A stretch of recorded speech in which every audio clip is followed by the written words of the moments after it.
बिस्मिल्लाहिर्रहमानिर्रहीम। ये जो वीडियो है this is about the examples of chapter number 14।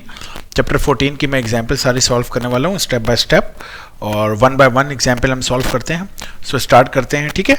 ये मैंने लिख दिया है कि एग्जाम्पल ऑफ मैग्नेटिज्म, जो चैप्टर नंबर 14 का पहला हिस्सा है जिसका नाम है मैग्नेटिज्म, सिर्फ मैं उसकी एग्जाम्पल इस वक्त सॉल्व कर रहा हूँ, ठीक है। फिर हम जब दूसरा हिस्सा करेंगे तो फिर उसकी एग्जाम्पल उसके बाद हम सॉल्व करेंगे।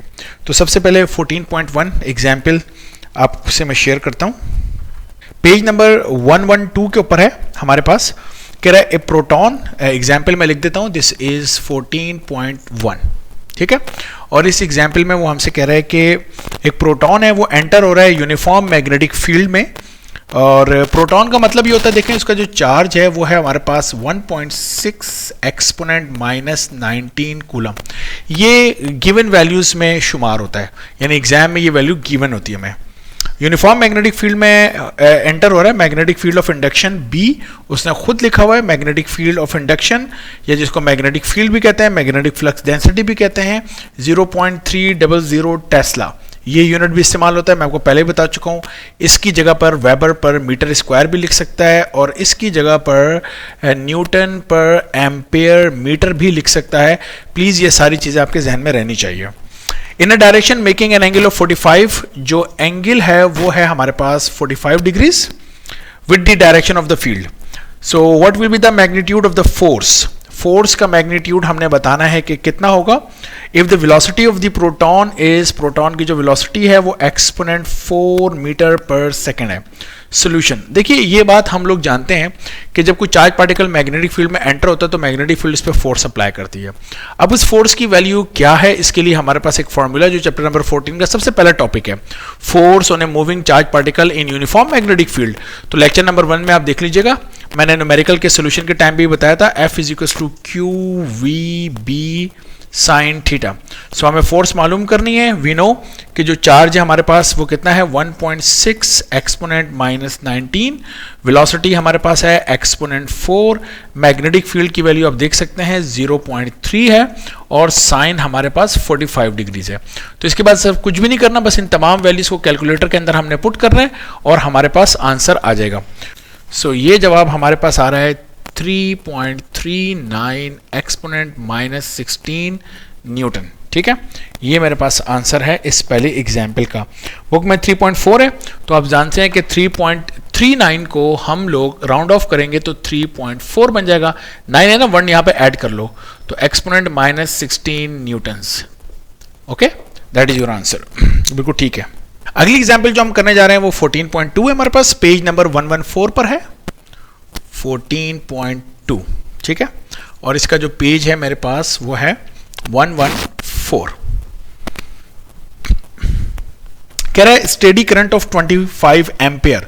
सो करंट की वैल्यू है मेरे पास 25 ampere, is passing through a horizontal power line 50 metre in length. Power line जो है उसकी लेंथ है हमारे पास 50 metre, held between 2 poles in the north south direction में। उसको हमने जो नॉर्थ साउथ डायरेक्शन है उसके अंदर हमने उसको हेल्ड किया हुआ है। The earth magnetic field is exponent minus 4 Tesla. तो इस यूनिट टेस्ला से मुझे पता चल गया कि एक्सपोनेंट माइनस 4 जो है टेस्ला, ये किसकी वैल्यू है, मैग्नेटिक फील्ड की वैल्यू है एट दैट प्लेस, उस जगह पर। And the angle of dip is 60 degree. जो एंगल ऑफ डिप है मेरे पास वो है 60 degree. Find the force on the wire, wire पे कितनी फोर्स लग रही है वो फोर्स हमने मालूम करनी है। अच्छा, जो मेरा ख्याल है जो लेक्चर नंबर 1 है हमारे पास लाइव स्ट्रीम का, उसमें देखिएगा मैंने एंगल ऑफ डिप की शायद आप लोगों से बात की हुई है। एंगल ऑफ डिप बेसिकली क्या होता है, यहाँ बुक में भी देखेंगे तो उसने बताया हुआ है कि ये एंगल है between the direction of the earth magnetic field and the horizontal in the magnetic meridian. Actually होता यह है कि ज़मीन, अगर एक ज़मीन एक गोल स्फीयर की तरह है तो ज़मीन के नॉर्थ से साउथ की तरफ मैग्नेटिक फील्ड जा रही है, ठीक है। वो मैग्नेटिक फील्ड ज़मीन की सरफेस के साथ कितना एंगल बना रही है, जिस तरह पोल पे बिल्कुल एक स्ट्रेट लाइन। मैं ये कहना चाह रहा हूँ कि ये हमारी अर्थ है, तो नॉर्थ से साउथ की जानिब, if this is the north this is the south, ये हमारा अर्थ मैग्नेटिक फील्ड है।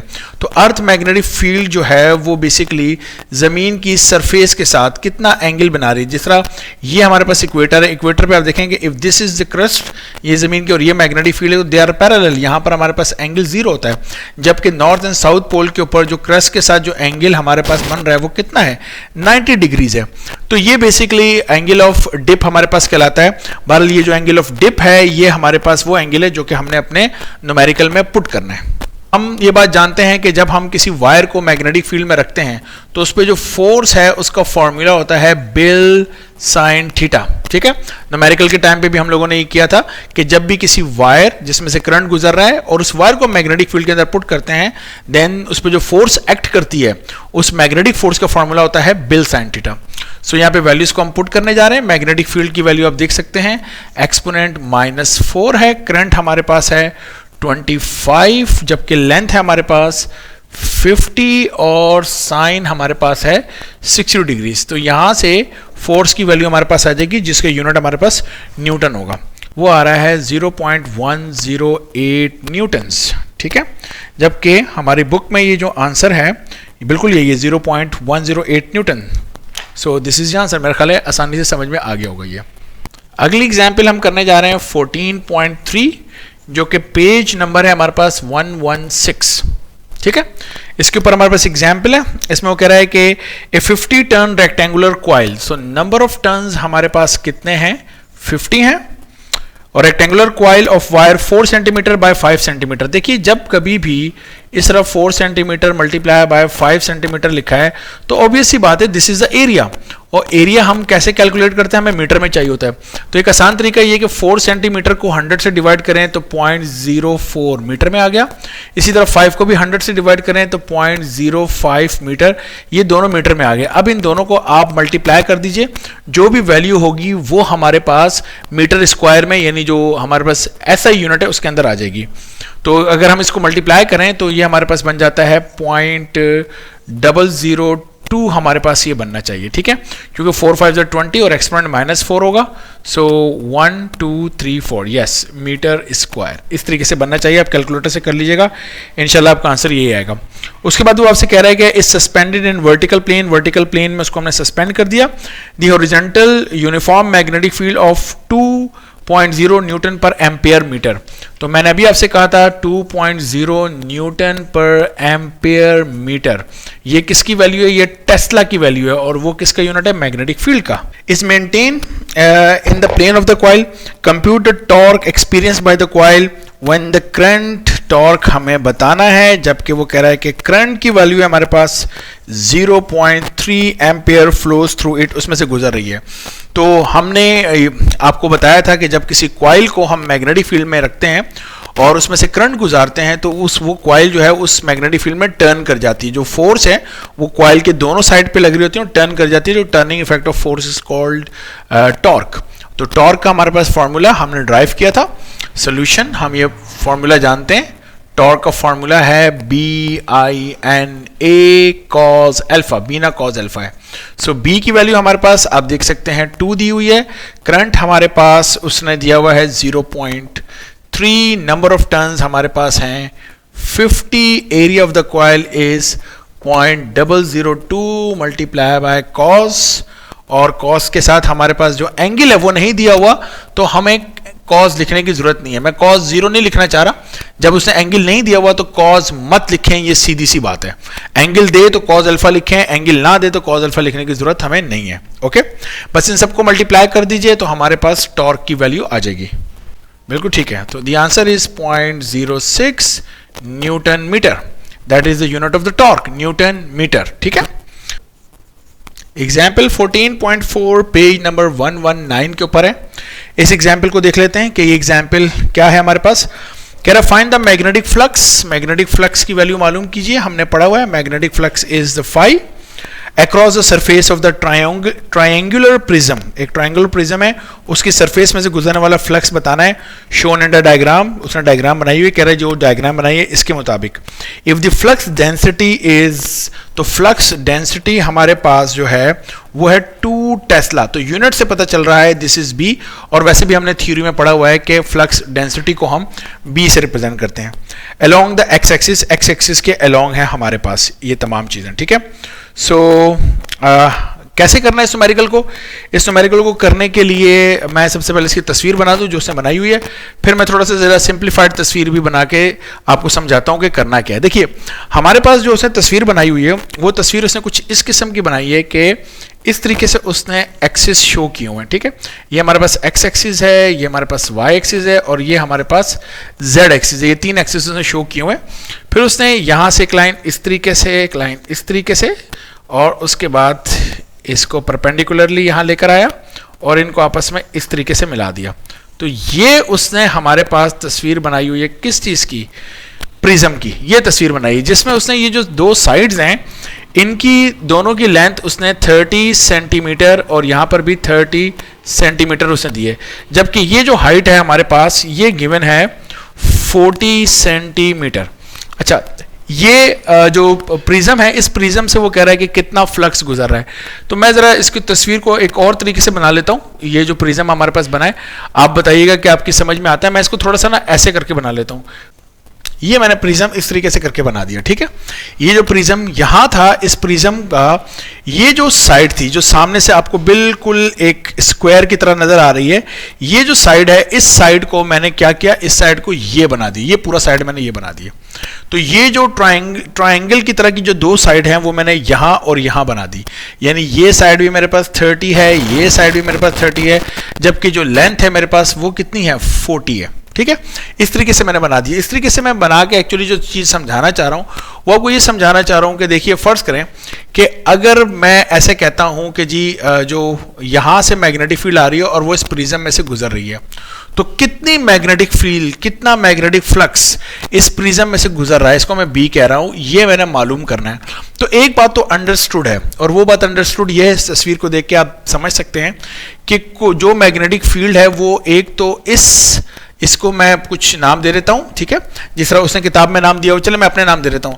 इस वर्टेक्स को नाम देता हूं ए, इस वर्टेक्स को नाम दे देता हूं बी, इस वर्टेक्स को नाम दे देता हूं सी, और इस वर्टेक्स को नाम दे देता हूं डी।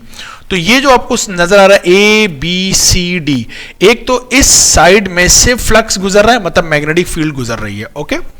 दूसरा आप देख सकते हैं कि ये जो ए है उसके बाद यहां पर मैं कह देता हूं सी डी के बाद ये ई, इस साइड का वर्टेक्स का नाम ई, इस वर्टेक्स का नाम मैं दे देता हूं एफ। तो एक आपको नजर आ रही है साइड कौन सी, ए डी ई एफ, ये ए डी ई एफ, ये जो सामने वाली साइड है इसमें से मैग्नेटिक फ्लक्स गुजरता हुआ हमें नजर आ रहा है। जबकि जो नीचे वाली हमारे पास जो इसका बेस बनता हुआ नजर आ रहा है बी ई एफ सी नजर आ रहा है, बी ई एफ सी, इसमें से कोई हमारे पास मैग्नेटिक फील्ड नहीं गुजर रही। मतलब मैं कह रहा हूं कि कोई मैग्नेटिक फील्ड ऐसे करके इसमें से नहीं गुजर रही। तो ये जो नीचे वाली साइड है, जो बेस हमारे पास बन गई, इस बेस में से कोई मैग्नेटिक फील्ड हमारे पास नहीं गुजर रही, ओके। तो इसका मतलब ये हुआ कि मुझे फ्लक्स मालूम करना है इस साइड के लिए, ए बी सी डी के लिए, नंबर 1। दूसरा मुझे फ्लक्स मालूम करना है, यानी मैं ये कह रहा हूं कि मुझे फ्लक्स मालूम करना है किसके लिए, ए बी सी डी, इस साइड के लिए मुझे मालूम करना है।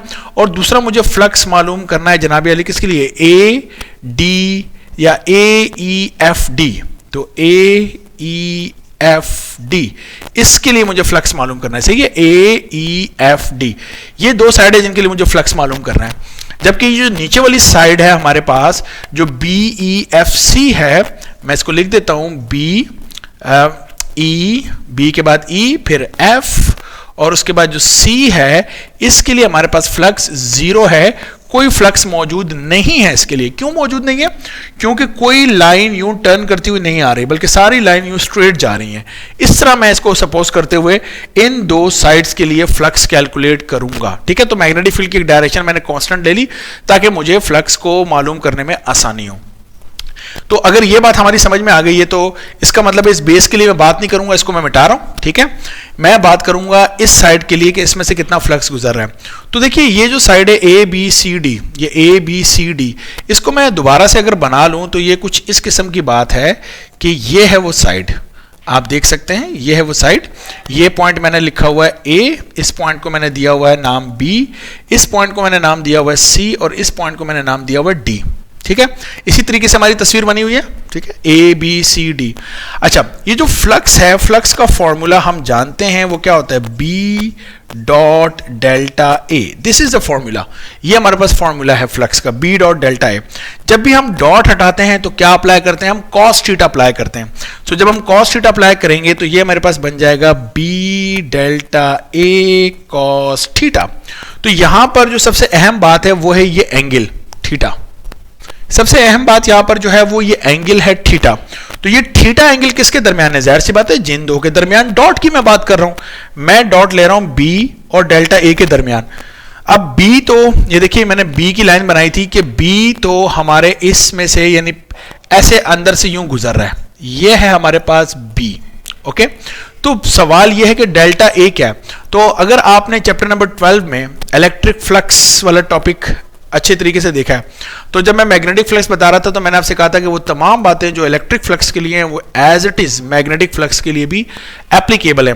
तो होता ही है, जिस तरह ये मेरे पास बुक है, तो इस बुक की ये जो साइड है, इसका जो है वो इस साइड की जो डायरेक्शन है, यानी किसी सरफेस की जो डायरेक्शन है वो क्या होगी, वो सबसे अहम बात होती है। तो वो डायरेक्शन कैसे बताते हैं कि हम किसी भी सरफेस के ऊपर एक यूनिट नॉर्मल वेक्टर बनाते हैं।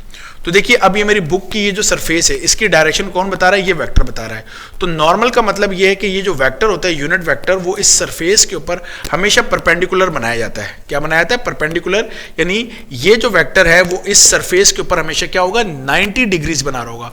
तो अब ये बता रहा है बुक की डायरेक्शन इस तरफ है, अब ये बता रहा है बुक की डायरेक्शन अपवर्ड है, अब ये बता रहा है बुक की डायरेक्शन डाउनवर्ड है। तो मैं बुक हटा देता हूँ, सिर्फ इस वेक्टर को देख के मुझे पता चल रहा है डायरेक्शन इस वक्त इस तरफ है, अब डायरेक्शन अपवर्ड है और अब डायरेक्शन क्या है, डाउनवर्ड है। ये मेरी बात समझ में आ रही है। तो यहां पर मुझे इस एंगल के लिए सबसे पहले तो डायरेक्शन बतानी होगी, और डायरेक्शन मैं कैसे बता रहा हूं कि मैंने इसके ऊपर ही एक perpendicular vector delta A mark कर लिया। ये बिल्कुल ऐसे ही है, ये मैंने ए बी सी डी जो बनाया, ए बी सी डी, ये बिल्कुल इसी तरीके से है जिस तरह ये बुक की ये साइड आपको नजर आ रही है। तो मैग्नेटिक फील्ड बुक के अंदर से निकलती हुई बाहर आ रही है, जिस तरह मैंने ये बनाया। तो मैग्नेटिक फील्ड इस बुक में से ऐसे निकलती हुई बाहर आ रही है, और इस बुक के ऊपर ये रहा डेल्टा ए। तो ये जो डेल्टा ए है, ये यूनिट नॉर्मल वेक्टर, और जो मैग्नेटिक फील्ड इस बुक में से निकलती हुई बाहर आ रही हैं, वो दोनों आपस में क्या है, पैरेलल। डेल्टा ए और बी आपस में क्या है, पैरेलल। तो एंगल कितना होगा, एंगल हमारे पास 0 होगा। तो इसका मतलब ये है कि जो मैं फ्लक्स सबसे पहले मालूम करने जा रहा हूं, कौन सा फ्लक्स मालूम करने जा रहा हूं, ए बी सी डी ए। ठीक है, ये जो फ्लक्स है ए बी सी डी, इस फ्लक्स को मैं लिख रहा हूं phi A B C D is equal to, ये हो जाएगा B delta A cos 0, right. तो सबसे पहले हम b की वैल्यू देख लेते हैं। b की वैल्यू इसने हमें कितनी दी हुई है, 2 मल्टीप्लाई बाय एरिया। हम देख लेते हैं कि एरिया कितना है। तो किसी भी इस तरह के जो रेक्टेंगल टाइप शेप होती है उसका एरिया क्या होता है, दो साइड को मल्टीप्लाई कर लेते हैं। तो इस साइड को इस साइड से मल्टीप्लाई कर दें, दैट्स इट। तो ये साइड कितनी है हमारे पास, ये वाली साइड है, आप देख सकते हैं उसने लिखा हुआ है कितना, 30। तो 30 को मैं मीटर में करूंगा तो 0.3 मल्टीप्लाई बाय, फिर ये साइड कर दी, अब इस साइड को मल्टीप्लाई कर दें। तो ये साइड कितनी है, बी से सी कितनी है, बी से सी उतनी है जितनी ई एफ है, मतलब ये दोनों साइडें सेम है। जो लेंथ है हमारे पास प्रिज्म की, वो कितनी है 40। तो 40 को भी मीटर में कर लें तो 0.4, ठीक है। और साथ में cos 0 हमारे पास कितना होता है, 1 होता है। मल्टीप्लाई कर देंगे तो हमारे पास ये फ्लक्स निकल के आ जाएगा कौन से साइड का, ए बी सी डी, इस साइड का फ्लक्स हमारे पास आ जाएगा। ये फ्लक्स हमारे पास निकल के आ रहा है 0.24, ये फ्लक्स है हमारे पास। और इसके यूनिट हमारे पास क्या होता है, मैग्नेटिक फ्लक्स का वेबर्स, W कैपिटल W और स्मॉल b से हम लिखते हैं। ये हमारे पास फ्लक्स आ गया। अब मैं फ्लक्स मालूम करूंगा किसके लिए, ये जो साइड है मेरे पास AEFD, ठीक है। तो इसके लिए फ्लक्स मालूम करेंगे, ये वैल्यू हमें याद रहेगी, इसको मैं अलग से लिख लेता हूं कि ये जो फाई है ABCD, ये मेरे पास 0.24 वेबर्स निकल के आ गया, राइट। अच्छा जी, अब जो साइड है मेरे पास, उस साइड को मैं बना लेता हूं। ये साइड मेरे पास इस तरीके से है, देखिए ये है मेरे पास साइड। अब ये साइड हमारे पास क्या है, ये है A, ये साइड पॉइंट, ये वर्टेक्स है मेरे पास E, इस वर्टेक्स का नाम है मेरे पास F, और इस वर्टेक्स का नाम है मेरे पास D, राइट। मैग्नेटिक फील्ड इसमें से इस तरीके से गुजर रही है, दिस इज B, ये मैग्नेटिक फील्ड की वैल्यू मेरे पास। अच्छा, ये तो मैग्नेटिक फील्ड हो गई। अब मैंने इसके ऊपर एरिया की बात करनी है। तो एरिया की बात मैं कैसे करूंगा, देखिए ये पीछे वाली साइड तो आपके सामने थी, ये जो सामने वाली साइड है ये कुछ ऐसे है, ऐसे, ये बात समझ में आ रही है?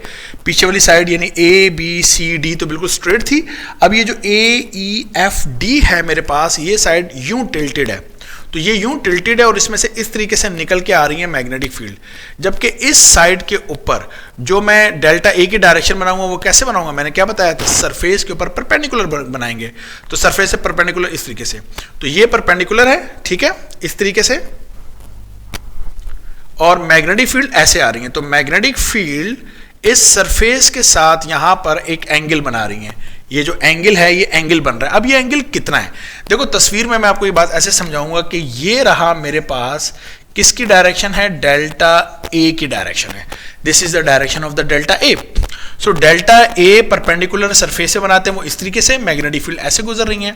अब ये एंगल मालूम करना कोई इशू नहीं है। ये वाली लाइन अगर मैं बना दूं इस तरह करके, ये स्ट्रेट लाइन में बना दूं, तो सवाल ये कि यहां एंगल कितना है। ये एंगल अगर मुझे मालूम हो जाए, तो ये एंगल अगर मुझे पता चल जाए, तो ये एंगल और ये एंगल, ये दोनों आपस में क्या होते हैं, ये दोनों ऑल्टरनेट एंगल कहलाते हैं, इक्वल एंगल होते हैं, क्योंकि ये दोनों लाइंस आपस में क्या है, पैरेलल हैं। ये लाइंस क्या है, पैरेलल है, क्योंकि ये लाइन की मैं बात कर रहा हूं आपसे कि ये जो लाइन जा रही है और ये जो मैग्नेटिक फील्ड की लाइन है, ये वाली मैग्नेटिक फील्ड की लाइन, और ये जो बेस है प्रिज्म का बेस, ये दोनों पैरेलल हैं। तो ये पैरेलल होते हैं, तो जो एंगल यहां होता है एग्जैक्टली वही एंगल यहां होता है। अब एंगल यहां पर देखें हमारे पास कितना है, 90 डिग्री है। ये बात समझ में आ रही होगी। तो अगर ये 90 है तो बाकी दो एंगल कितने होंगे, बाकी दो एंगल का सम भी 90 होगा, क्योंकि ट्राइंगल में टोटल एंगल का सम कितना होता है, 180 होता है। तो 180 में से आप देख सकते हैं कि एक एंगल तो 90 है, तो बाकी ये दो एंगल क्या होंगे इसके बारे में मैं बहुत आसानी से बता सकता हूं। क्यों? क्योंकि मुझे पता है कि ये दोनों साइडें इक्वल हैं, यानी ये जो साइड है मेरे पास, ये साइड, ये भी 30 है मेरे पास, और ये जो साइड है ये भी मेरे पास 30 है। तो अगर ट्राइंगल की दो साइड इक्वल होती हैं तो उनके जो ऑपोजिट एंगल हैं वो भी दोनों आपस में इक्वल होते हैं। सो जनाबे अली अगर ये 90 है तो बाकी दोनों एंगल भी आपस में इक्वल होंगे, मतलब ये भी 45 होगा और ये एंगल भी हमारे पास 45 होगा। ये बात समझ में आ रही है? क्योंकि 90 फिर 45 45 90, तो टोटल एंगल ट्राइंगल में कितना हो गया, 180 हो गया। सो अगर ये 45 है तो ये एंगल भी हमारे पास कितना है, 45 है, जबकि ये है डायरेक्शन किसकी, डेल्टा ए की डायरेक्शन है। तो मुझे बताइए डेल्टा ए कितने का एंगल बना रहा है, 90 का बना रहा है। इधर इस तरफ मैंने 90 बना दिया, इधर भी 90 होगा, तो 90 में से 45 ये रहा, तो बाकी एंगल क्या बचा, 45 बचा। यानी ये अगर 45 है मेरे पास तो ये भी 45 होगा, जबकि टोटल एंगल मेरे पास कितना है, 90 है। तो 90 में से अगर यहां 45 है तो यहां भी कितना होगा, 45 होगा। तो मुझे पता चल गया कि अब मेरे पास अगर मैं फ्लक्स का फॉर्मूला इस्तेमाल करता हूं तो B delta A cos 45 degrees मेरे पास आएगा, राइट। ये बहुत अच्छी तरीके से बात आपने समझ ली है। कोई इशू हो तो आप इसमें मुझे कमेंट कर सकते हैं, मुझे व्हाट्सएप कर सकते हैं, पूछ सकते हैं इसमें, ठीक है। उसके बाद क्या करना है, सिर्फ वैल्यूज को मैंने पुट करना है। सो वैल्यूज को मैं कैसे पुट करूंगा, मेरा ख्याल है ये समझ में आ गया होगा, इसको मैं मिटा देता हूं।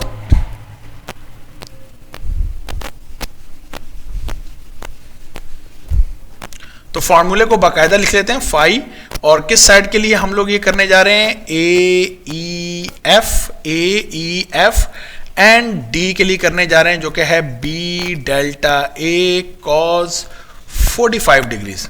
अच्छा, अब बी की वैल्यू तो हमारे पास कितनी है, वो है हमारे पास 2, ठीक है। अब एरिया डेल्टा ए जो है मेरे पास वो एरिया है, एरिया का वैल्यू मैं कैसे बताऊंगा, ये एक सवाल है। अब एरिया की वैल्यू हमने कैसे बतानी है, एरिया मैंने बताना है, तो ये एरिया मैंने बताना है। तो फिर एक बात वही वाली बात है कि जो एरिया मैंने बनाना है उसकी मुझे दोनों साइडें, मतलब ये जो एरिया है इसकी दोनों साइडें मुझे पता होनी चाहिए। तो देखिए ये जो साइड है मेरे पास, जिसको मैं कह रहा हूं ए, और इस साइड को कह रहा हूं डी, या जिसको ई, ये पॉइंट है ई और ये पॉइंट है मेरे पास एफ, तो ये साइड तो मेरे पास 40 है, ओके, ये तो मेरे पास 40 है। लेकिन ये साइड मेरे पास ए ई, ये साइड मेरे पास कितनी है, ये एक सवाल है। तो ये साइड मैं कैसे मालूम करूंगा, अगर मैं वापस अपनी ट्राइंगल वाली पे आता हूं डायग्राम के ऊपर, तो आप देख सकते हैं कि ये एक 90 डिग्री ट्राइंगल है। तो इस 90 डिग्री ट्राइंगल यानी राइट एंगल ट्राइंगल के अंदर मेरे पास दो साइडें यानी 30 30, इस तरीके से मैं कह रहा हूं, ये ऐसे है, ये साइड भी 30 है, ये साइड भी 30 है, तो ये साइड मालूम करना क्या इशू है? कोई इशू नहीं है, पाइथागोरस थ्योरम। सो पाइथागोरस थ्योरम अगर हम अप्लाई करते हैं तो हम इस साइड को आराम से मालूम कर सकते हैं। और वो कैसे मालूम कर सकते हैं? पाइथागोरस थ्योरम क्या होता है कि अगर मैं इसको हाइपोटेन्यूज कह रहा हूं तो हाइपोटेन्यूज हम कैसे मालूम करेंगे? हाइपोटेन्यूज हम कैसे मालूम करते हैं? हम स्क्वायर रूट लगाते हैं और दोनों साइड्स पर स्क्वायर कर लेते हैं और फिर रूट लगा लेते हैं, ऐसे ही है ना। तो जब हम इसको सॉल्व करेंगे, so this will be under root 900 plus 900, तो ये अंडर रूट 1800 हो जाएगा। तो इसको हम कैलकुलेट कर सकते हैं बड़ी आसानी के साथ। 42.42, दिस इज 42.42। तो हमारे पास ये जो साइड है दिस इज 42.42 सेंटीमीटर में आ रही है, ठीक है। तो ये एक साइड हमारे पास कितनी है? 40, मीटर में करोगे तो 0.4। फिर ये साइड हमारे पास कितनी है? 42.42, तो इसको भी 100 से डिवाइड करोगे तो 0.4242, एग्रीड। और साथ में हमारे पास क्या है? cos 45 degrees. तो इस पूरे को हम अब मल्टीप्लाई कर लेते हैं, हमारे पास आंसर आ जाएगा। तो ये आंसर मेरे पास आ रहा है जनाबे आली 0.23, तो दिस इज 0.237, राइट। ये मेरे पास आ रहा है। तो मैंने जनाब फ्लक्स मालूम कर लिया, ये वाला फ्लक्स भी मालूम कर लिया, और इससे पहले वाला फ्लक्स भी मैंने यहाँ पे लिखा हुआ है, वो फ्लक्स भी मालूम कर लिया। सो टोटल फ्लक्स मेरे पास क्या हो जाएगा? फाई, जो कि पहले मैंने किसके लिए मालूम किया था? Side A B C D के लिए, phi A B C D plus फिर हमने फाई मालूम किया A E F D, okay. So phi A E F D दोनों को मैं क्या कर दूंगा? प्लस कर दूंगा। तो पहला फ्लक्स जो है वो मेरे पास है 0.24 प्लस अभी जो फ्लक्स आया है वो 0.237 आया है, तो दोनों को प्लस करने से मेरे पास फाइनल आंसर आ जाएगा, right. So that gives me, जो टोटल फ्लक्स आ रहा है वो 0.477 वेबर्स आ रहा है। That's it. यहां जाके न्यूमेरिकल हमारा सॉल्व हो गया।